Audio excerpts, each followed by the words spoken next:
Hi everyone, I'm back and today I'm going to be discussing an experience I've had over the past, I'd say maybe month and a half or so, maybe longer, I'm not sure, but it was around the beginning of March and I remember I was at work placement and I felt very dissociated and in a dreamlike state, and I wasn't really functioning because I kept zoning out and it's like I wasn't really there.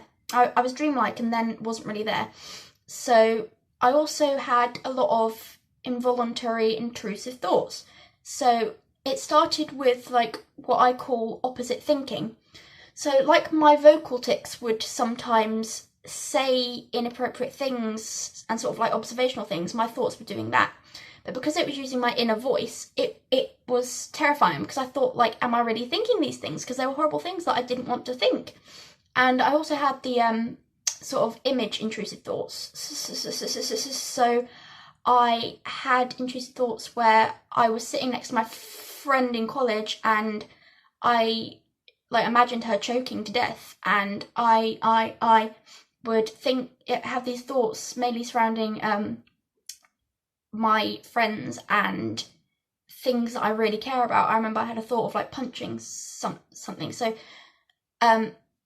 these thoughts, intrusive thoughts, are ego dystonic, meaning that they are the opposite of who you really are. So they're what you least want to think, and that's why they can be quite extreme sometimes, and that's why they are very distressing and scary. And I had an involuntary stream of thoughts that were like negative self-talk, but it wasn't me doing it. So I would think these things, really horrible negative affirmations and stuff, but I didn't believe them. So it wasn't technically negative self-talk because I didn't believe these things.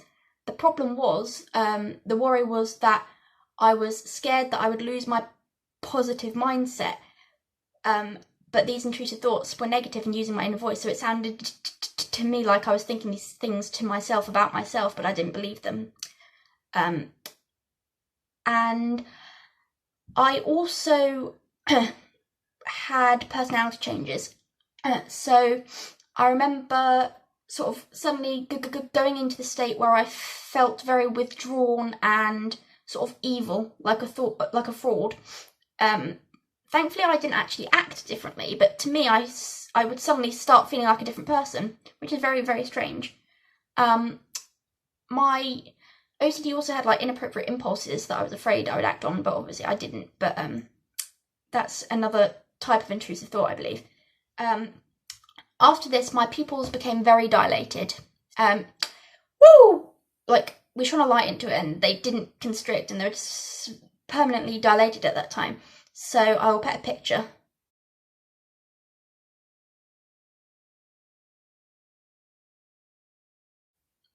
But after that, I developed night terrors, where I would struggle to get to sleep, and then I would only sleep 3 hours at a time. And then when I would wake up, it would be, well, actually, it was in my sleep. I would start hearing my thoughts arguing.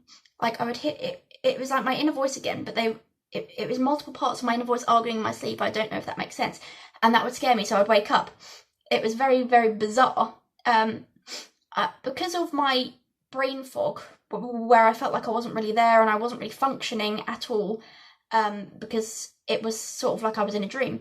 I would read I was on my phone. I remember reading the same article over and over again, because I not as a compulsion, but because I'd forgotten that I've just read it a few seconds ago, and I would click on the same thing on Google over and over again, not realising that I've just read it.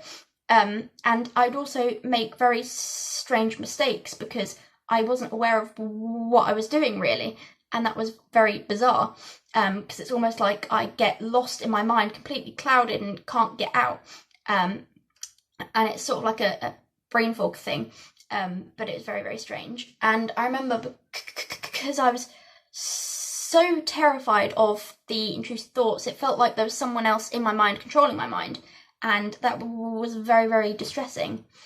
And I also did an episode where I had 7 trains of thought. I don't know why specifically 7, but I was trying to count how many intrusive thoughts I had at the same time, because it was different types. So I had the sound crashes and shapes. The sound crashes were very strange because in my mind it sounded like there was a loud bang in my mind, which is sort of like a mental tic as well.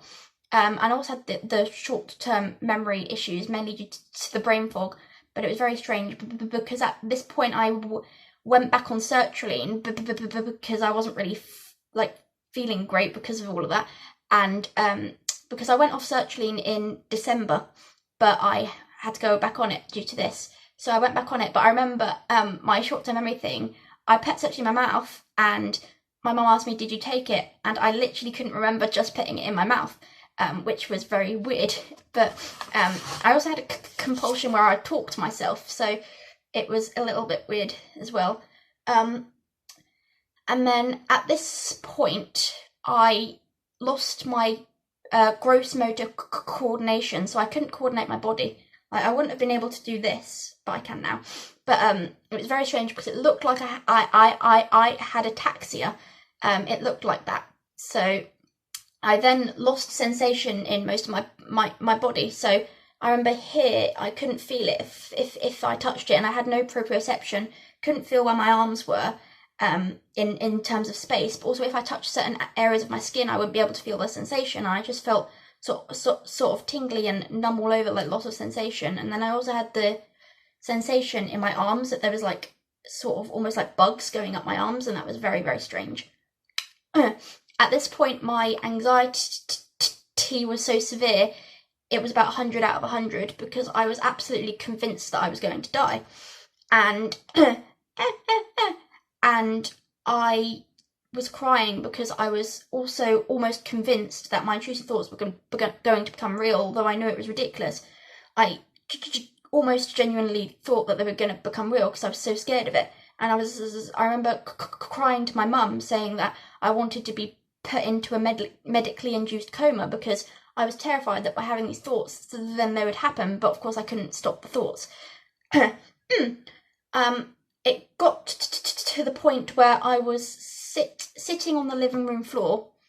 Trigger warning here: there is a mention of very dark, violent, intrusive thoughts, so you might want to skip this bit.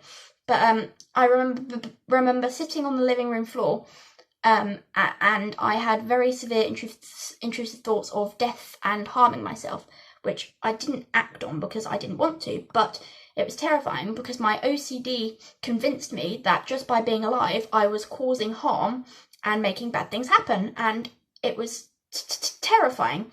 And then it also, the OCD and anxiety also convinced me that my friends would be disappointed in me for experiencing this because I, for some reason, felt like I was weak and not controlling myself, but obviously I couldn't because it was not a choice. But that was very difficult, and that made me feel like intense shame for that period of time. And it was because I felt, first of all, I felt ashamed of the intrusive thoughts. Now I'm not, because I know that they're ego-dystonic and not me. But at first I felt ashamed of them because I thought like I was thinking these things because it takes your inner voice. But there's also the compulsions. I was ashamed of myself for having compulsions because I had constant reassurance seeking because I was so terrified that I was going to die. I was ashamed of myself for having that because, well, with OCD, sometimes the more you form compulsions, the worse it gets. But because my anxiety was so severe, I couldn't really control it. But then I felt shameful for it at the same time. I also had episodes of freezing where I would be eating my dinner and I would just freeze. And I'd be walking and I would just stop. And for me, that wasn't a tic. That was simply because I would kind of zone out again and lose the awareness of what's around me and then just freeze. And that sort of thing also happened when I was at work placement, because I remember sitting in the middle of the playground when I'm supposed to be there. It was in a school, my work placement was in a school. I was doing a teaching assistant role, but I was just sitting in the middle of the playground with the kids, and I just wasn't, it was like I wasn't really there. I was very zoned out, and it was quite bizarre. I probably looked quite bizarre just sitting there. And when I was watching a film, I missed the entire film. It was like maybe 2 hours or something. I missed the entire thing because the whole time I was just doing mental compulsions. I had neutralizing compulsions. So if I had an intrusive negative thought, I would have to attempt to neutralize it because it was causing me so much anxiety. But the intrusive thoughts were nearly constant, so I just couldn't focus on anything or do anything. I also had perfectionism OCD. Perfectionism OCD for me was where it would literally question everything. So like every single thing I did, I had to sort of validate it in my mind to ensure that I was doing the right thing. And I also would question how I'm feeling, like, am I feeling the right way? And every time I thought something, I would involuntarily question, am I thinking the right thing? And then if I wasn't, then I had to repeat the right thought over and over again.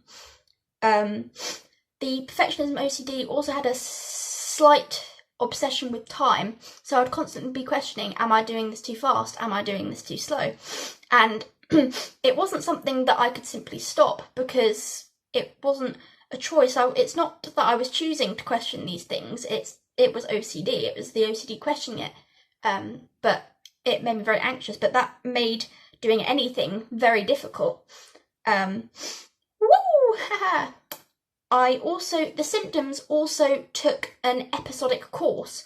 So I would have an episode of intense OCD symptoms, and then a depressive episode, and then a hyperactive episode, and they would keep coming, like in a cycle. They would keep coming in a very episodic way. I also had a thing with counting, where I had a tic where I would count. It sounded like a compulsion, but this one I believe was actually a tic. So I'd go 1 2 3 1 3 1 3 1 3 1 2 3 1 3 1 3 as a vocal tic. But I also would sort of count my steps in my mind and do it to a song, and like I'll do it in tune to a song. And that wasn't because I believed something bad was going to happen. It's because I just didn't know how to stop. I didn't know how to stop doing things in tune to something or stop counting. It was very, very strange. One of my compulsions was also just saying love, love, love, love, love over and over again really fast. And that was a compulsion, not a tic, I believe, because I was doing it to try and, again, neutralise the negative thoughts. I also had an episode where I experienced sort of flashing images coming sort of like into my mind. So it's because I was looking at some art stuff on my phone, but then I had involuntary thoughts. These weren't negative thoughts, they were just involuntary thoughts that would flash up into my view, and I wouldn't be aware of what's around me because I'd keep these images of flashing. That's all I could see very, very, very quickly. And also, because I was convinced I was going to die, I remember like crying, saying that I just wanted to live 10 more years, because it was very, very weird, because I just believed that I was going to die. But yes, I think my OCD also took the form of, because it was I had a bit of existential OCD. It was sort of like every action I did, I had to think like, why am I doing it? Why does it matter? Because it felt like nothing mattered, and it was very, very strange. Thankfully, right now the OCD symptoms are a lot milder. I do still have intrusive thoughts, but they're actually, now what I have is tics in my mind.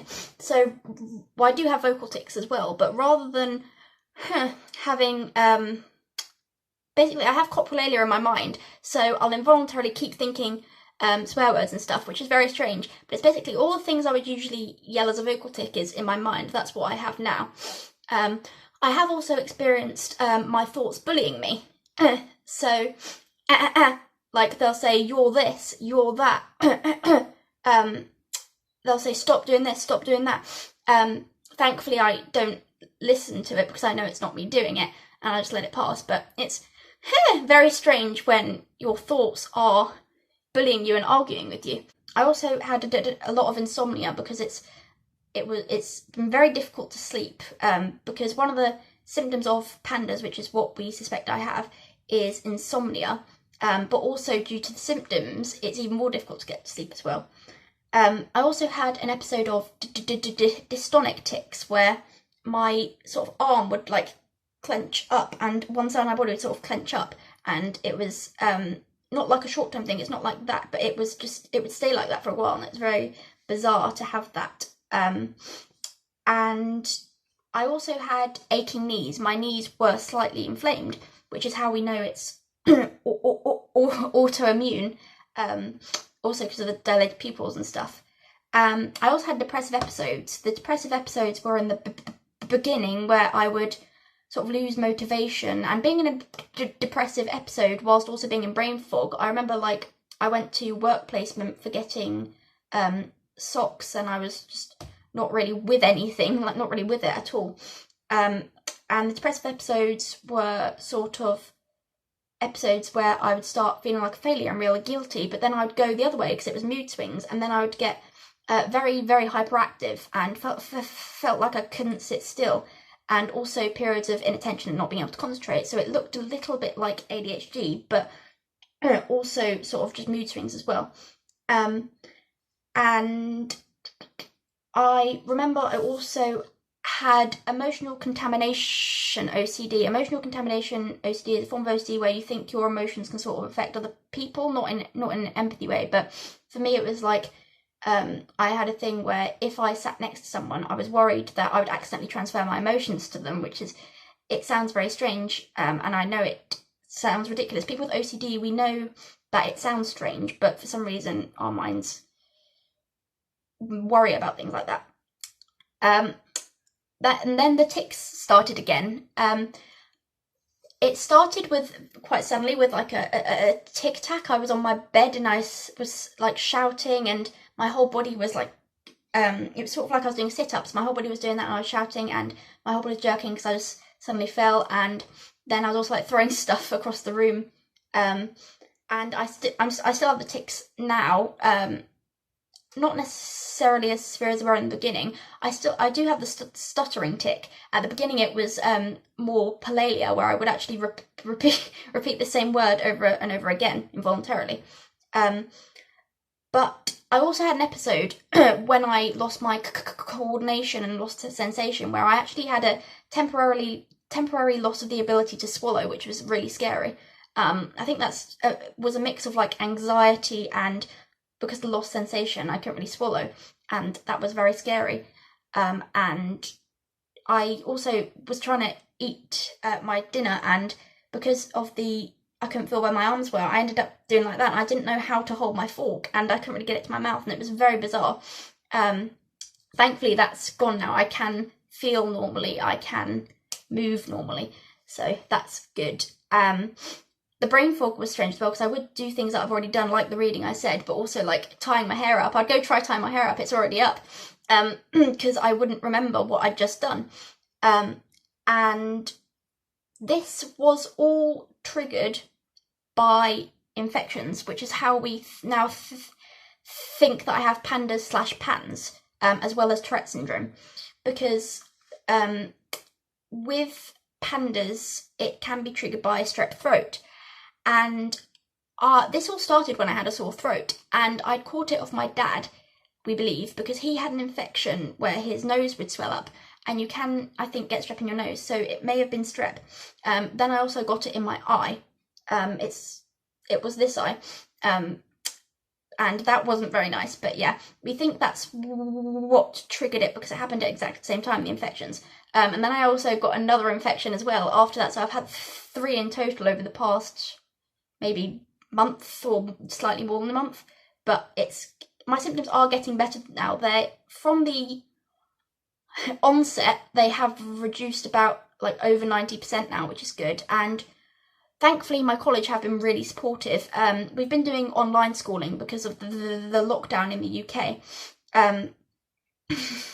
but thankfully they accepted my assignments late, because in that state where I was in a brain fog and couldn't really focus or do anything, it was impossible for me to do an assignment. Thankfully I handed one in a month late, and they still accepted it because they understood the situation.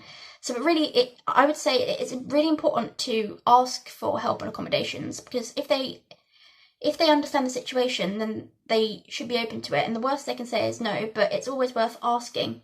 and nobody's going to be upset at you for asking.